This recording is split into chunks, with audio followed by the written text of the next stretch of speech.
I'd be curious to start from the freshest perspectives and go from there. So I'd like to ask Ethan and Matt, what are your initial thoughts of Zappa?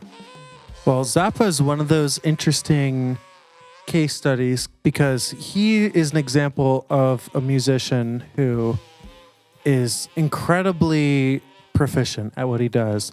But not only is he proficient, but Zappa is really ingenuitive with this playing. I very much enjoy his aspect of improv and how a lot of his music is live.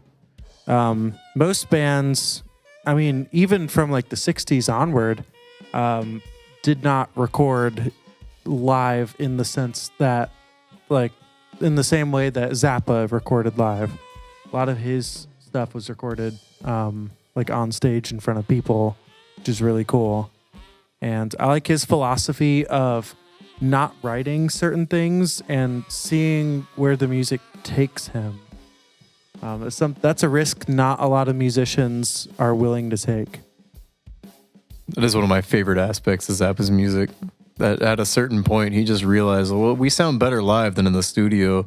So he just recorded all of his shows professionally, soundboarded every show at a certain point from like the 70s until his death. And those were the backing tracks for all of his music. Yeah. You could call him a pioneer of that kind of thing, wouldn't you? Oh, most certainly. Yeah. Oh, yeah. In rock music for sure, but he's drawing on jazz traditions where it is live first and the recording is sort of an afterthought. He feels very much like a jazz band leader or classical arranger, conductor versus a traditional rock band leader. Absolutely. Very, very far from a real rocker. Yeah, there's a misconception too that all of his music was just written out beforehand. They going on stage, which is half true, where he would write new arrangements for songs like on the night of the gig, and his band members would have to learn them. But it's less like classical music, more like jazz. Like he was the big band jazz leader. He also did this really cool thing starting from, I think, the Joe's Garage. No, it's the One Size Fits All album, where he just record all of his, like every show, like everything soundboarded, separated. So he had his guitar tracks just isolated from the get-go. So he would just be like, well, I don't like the solo I did this night. So he would just wipe his solo, and his band was so good, they could keep the same tempo, the same beats per minute every night. So he would just overdub whatever solo he already recorded at another show onto the track. And that's what happened to Anchor Roads. The basic track to Anchor Roads is the TV special, and the guitar solo is from a show in Helsinki that he just edited down and put on the thing. But see, it can't be the whole thing. There's a lot of editing that goes into there. Yeah. A lot of like old school tape edits where they're actually like editing the tape. Yeah. Because there's like one fuck up on that TV special version in the beginning, and I can hear that every time. Yeah. Well, it's the parts. It's that ridiculous part. It's when it's like it's that part. They fuck up like once in that part. Yeah. I think you can watch like on the video like Zappa's face when he hears that. He just like gives him that look. Looks could kill.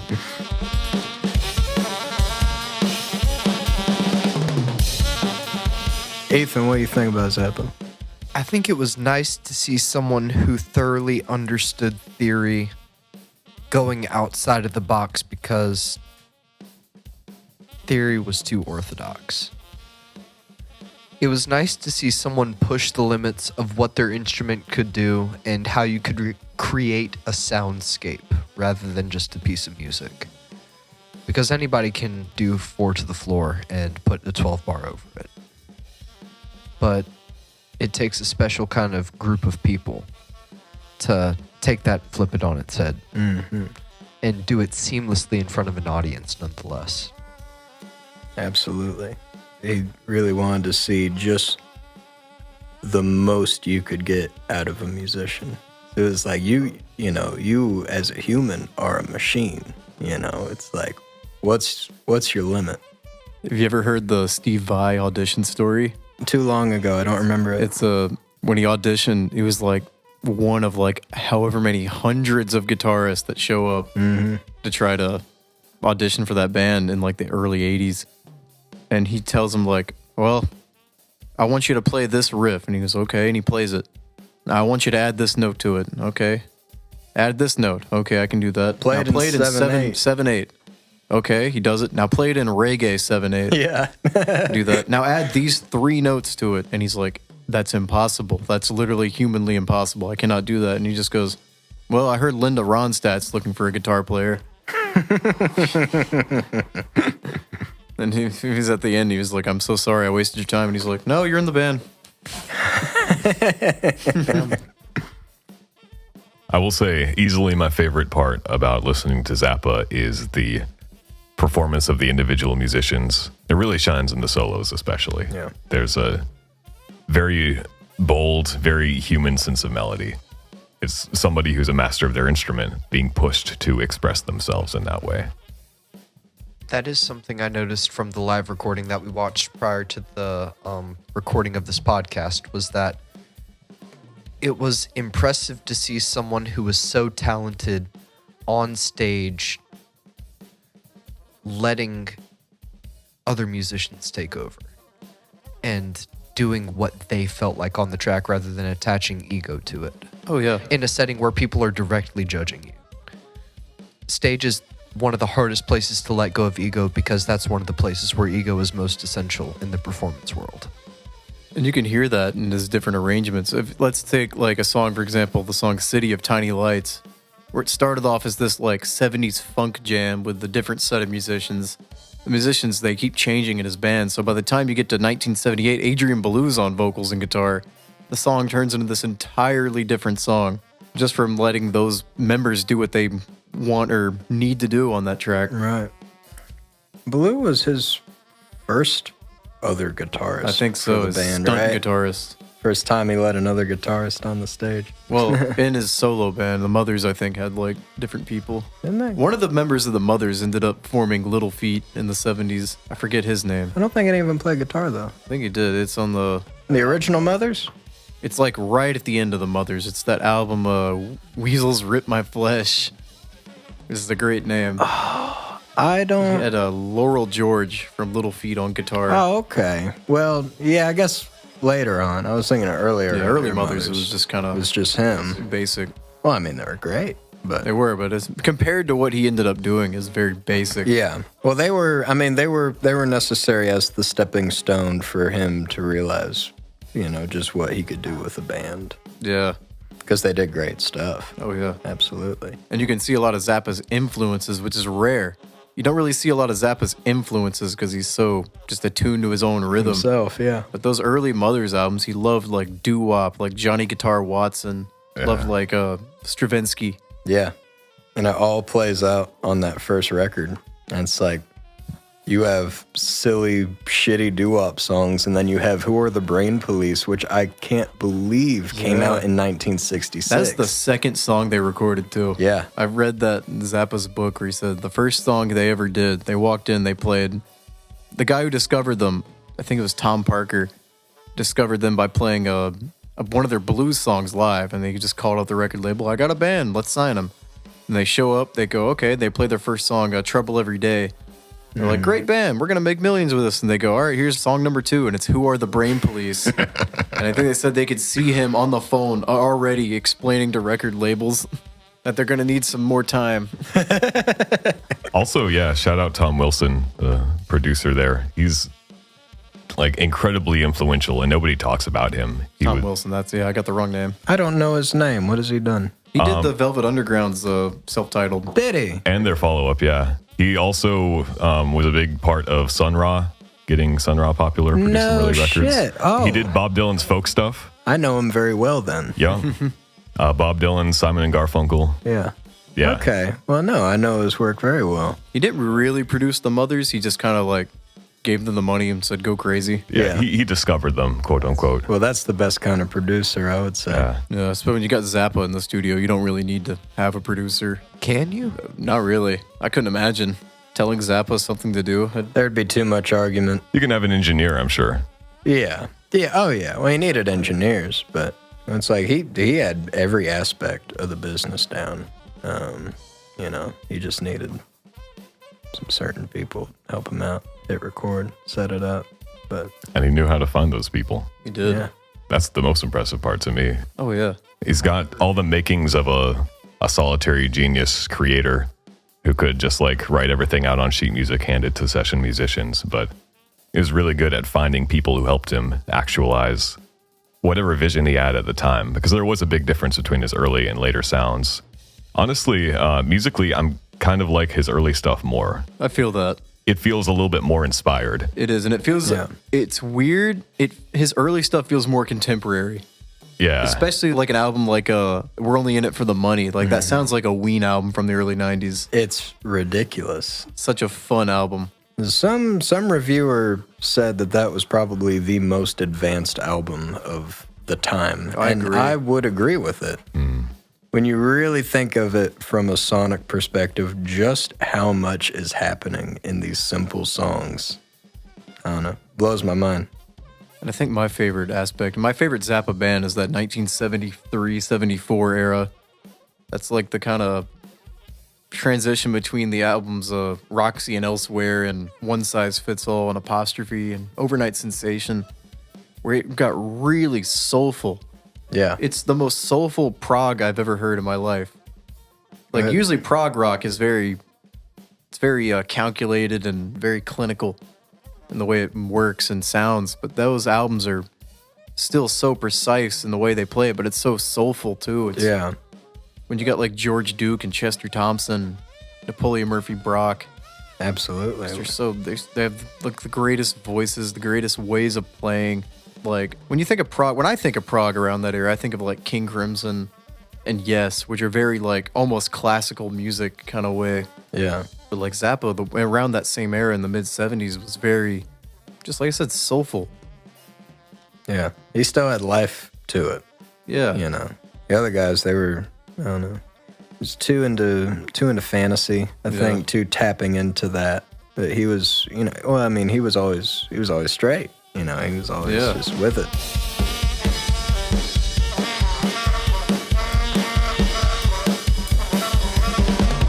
I'm going to insert my controversial opinions because this can't be entirely a Zappa jerk circle. I think at times the individual musicianship overshadows the composition. Ethan, you said you heard the song 50-50 on the way here. Mm-hmm. That stands out to me as some of the most brilliant soloing by everyone in the band on top of a god-awful song. What? The vocals were kind of trash. I love those Respectfully. vocals. I love those gospel parody vocals. A lot of Zappa vocals are trash. But Zappa to me feels like a group that should just be an instrumental group with vocal stuff plugged in. Well, some of his vocals are great. Like a lot of his lyrics, that is my other criticism, is his humor is very hit or miss for me. Especially in the 80s.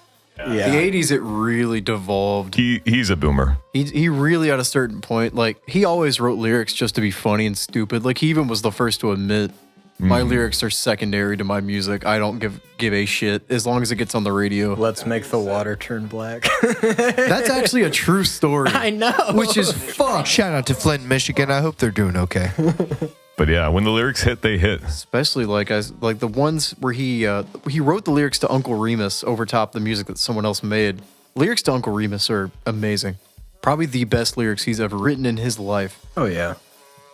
I think I just dislike jazz vocals. I've always disliked jazz vocals. That's a hot take. Jazz is a thing to me that I don't need vocals on. If you want to do vocals on jazz, play the trumpet.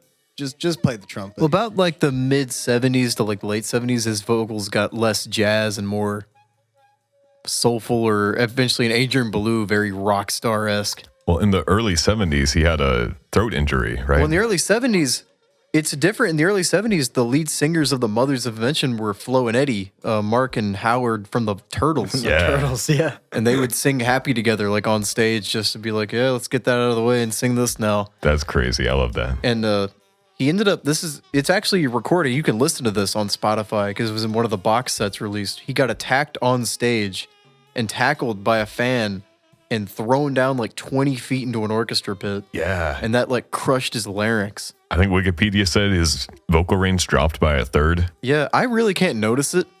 Honestly, it's probably a very gradual thing because when you listen to before and after, it's still kind of the same. But once you get to like the mid to late 70s, you can really hear it. It's especially the spoken word parts because obviously when you're singing, you've got your highs and lows, but like listening to his sort of like sultry rapping kind of thing he does. Yeah, like on the Shaft song from One Overnight Sensation, Dynamo Hum. I just think of that song as like the Shaft theme. Agis, what are you trying to fight me on? Well, I'm saying you gotta check out Ella Fitzgerald, man. Oh, yeah. All right, yeah. Ooh, yeah. There's If some you good don't jazz dig vocals. jazz vocalists, If you're playing trumpet lines while singing it, you should just play the trumpet. Give us that that a lot of jazz vocalists hit, like that, like running up and down. Like things different. Note, yeah, like a but jazz- Ella's the master of that. Well, you can Just be listen the to good jazz master of a lot of vocalists. stuff that doesn't mean like it's good. I'm gonna play you a song later. You might need to do that. I'll have to play you one too. Why don't you master some hoes? Wait, that came out really wrong.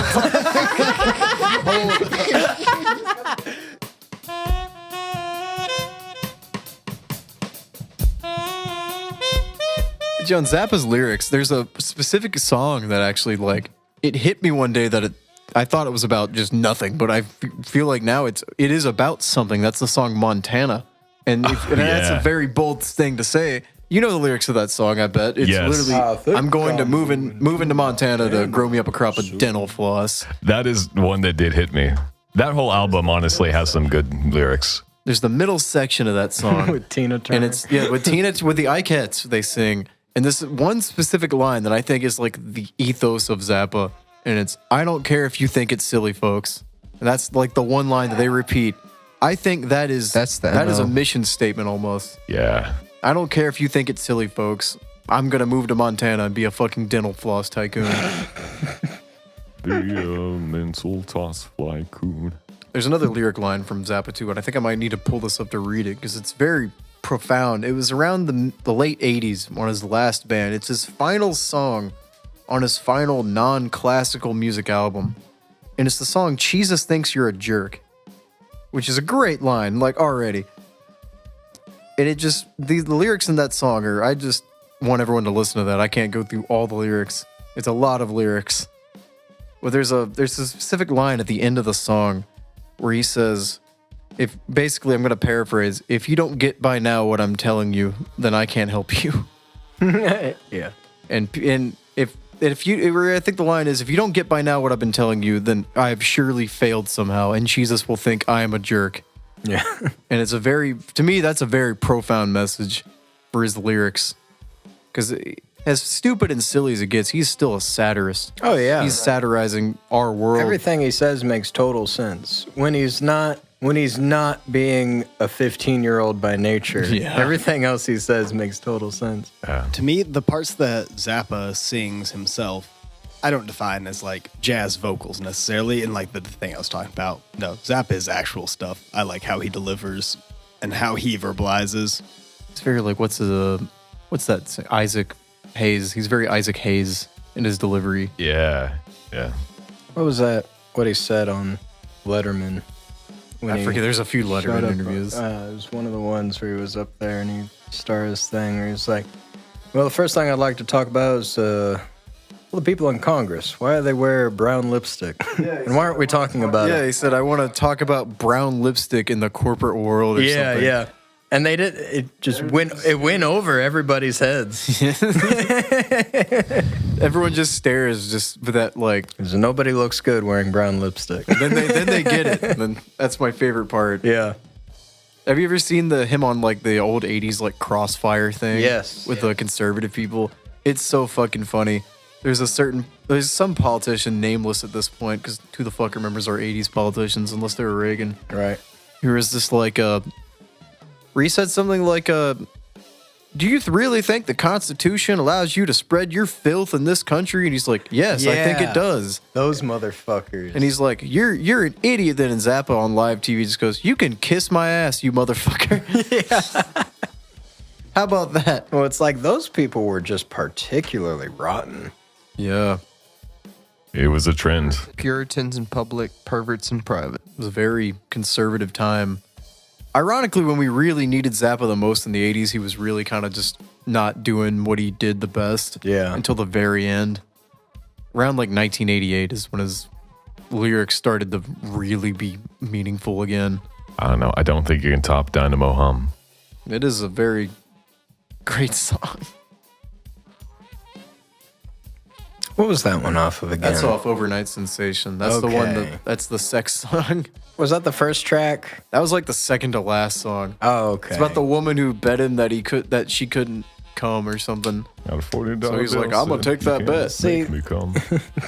there's certain times where I just kind of tune out with the lyrics because I'm like, this is There's like 3 songs that I'm about just fucking. yeah. Because Zappa was a sex addict. If he wasn't addicted to drugs, he was a sex addict. I appreciate the silly stuff like Montana. That's also great lyrics. I think the main example of Zappa just not really being funny, I'm sure it was funny at the time, is the song like He's So Gay off of like Tinseltown Rebellion. It's just like, oh yeah, we get it. You think the singer's androgynous and gay, whatever. Some of the stuff off, We're Only In It For The Money, too. I always heard that as like one of the great protest albums. Oh, yeah. Like decisive political commentary. It's one of the more serious. Yeah, that's actually the most records. genuine lyrics he's probably ever written in his life. See, that's kind of the thing. I know it's earlier Zappa, like not as mature, but a lot of it did kind of fall flat for me. It might just be the cynicism. Yeah, there's just like straight up saying flower power sucks. Like that's not even like it's not nuanced. implied. It's literally said directly into the microphone. It feels to me a lot like he had these problems, but didn't want to think them through enough to, I don't know, say something really important. He was speaking his mind, absolutely, and I respect that. But also it comes off like an angry boomer. And Yeah. And at a certain point, he was an angry boomer. Well, he was on both sides of the fence. I mean, it was more against, I think, just the idiocy of the people behind the movement rather than the movement itself. Yeah. But he very much was also discussing like, these are people, trying to do something good and they're getting killed for it. Also, he's very against just the ignorance of people who didn't know what they were talking about at the time. Right. Like the song, Who Needs the Peace Corps? I'm going to move to San Francisco and I'm going to have a psychedelic gleam in my eye. Yeah. I love everyone. I love the police as they kick the shit out of me on the street. No, the sentiment's definitely there. I think there are people who have said the same thing more eloquently. Honestly, I think Dead Kennedys I would point to as like a band that really does stand kind of in the middle of all this craziness and has, I think, more interesting things to say about it. They're, of course, like a decade afterwards, so it's hard to compare. And that's why I just keep chalking it back to different times. Like 1969 kind of changed everything. It taught people a lot about the world and points to Zappa for noticing that before anyone else. Right. Or at least having the balls to talk about it. Exactly. Oh, yeah, especially for being just what people saw at the time as just a rock star with groupies and all that. That's all the people saw of Zappa at that point. And to him to have those opinions is very ahead of his contemporaries. Especially in the like genre style he was in. Like that's his demographic, is the people that he is making fun of. Right. You know that him and the Mothers in the Velvet Underground had like beef. Yeah. Like they fucking hated each other.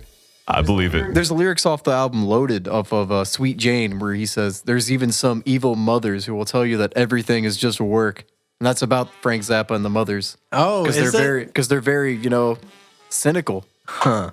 I think there's a story of that Lou Reed invited Zappa to jam on stage at a Velvet Underground show, and he literally just went on stage and just shouted the names of vegetables into a microphone, and then that pissed everybody but Zappa off. That's the thing with Zappa. He was very much like a little spoiled child. He came off as like. Have you ever you seen the video of him playing with Pink Floyd back in the day? I will give him some slack for that because he's clearly the only person in that room sober. Well, yes, he's the only person in the room sober, but there's the look in his eyes as he's looking amongst the band members like, I am so much better than you. Yeah. He also just kind of looks like that too. Right. But I don't know. You can really see it. And the way that he just plays over it, he's just like, fuck you guys. Yeah. You know? He can jam pretty good sometimes if it's someone really matches. It's good contemporary. If someone matches his freak. Yeah. Like Jack Bruce on Apostrophe. Oh, I love it. And even then, Zappa, it. it's just funny. He basically gave him a taste of his own medicine because Jack Bruce fucking solos over just that the whole thing. And there's an interview where he's just like, Jack Bruce solos too much. I think he's got something else on his mind. He just can't sit there and play bass. So that's a taste of your own medicine. Right. I love that Jack Bruce wouldn't own up to it. Yeah, either. he's just like, I played cello on that album. On like one song, and it was like, yeah, that never happened. You can clearly hear that. It's like, SG dude, bass playing. That's Jack Bruce. Bass.